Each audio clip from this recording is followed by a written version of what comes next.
ஆஸ்டியோபோரோசிஸ்னு சொல்லக்கூடிய எலும்பு புரை நோய் இல்லை எலும்பு தேய்மானம் பிரச்சனை ஒரு சைலண்ட் டிசீஸ்னு சொல்லுவாங்க. ஏன்னா இதற்கு எந்த ஒரு அறிகுறிகளும் கிடையாது. பெரும்பாலானவர்களுக்கு இப்படி ஒரு பிரச்சனை அவங்க உடம்புல இருக்குன்னே அவங்களுக்கு தெரியாதுங்க.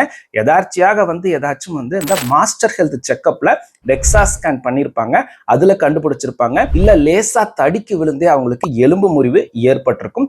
எக்ஸ்ரேல எலும்பினுடைய கனிம அடர்த்தி ரொம்ப குறைவாக இருக்கு, இது ஒரு பெத்தாலஜிக்கல் ஃபிராக்சரா இருந்திருக்கலாம் அப்படின்னு தான் கண்டுபிடிச்சிருப்பாங்க. 45-50 வயசுக்கு மேல யாருக்கு வேணாலும் ஆஸ்டியோபோரோசிஸ் இல்ல ஆஸ்டியோபீனியா ஏற்படலாங்க.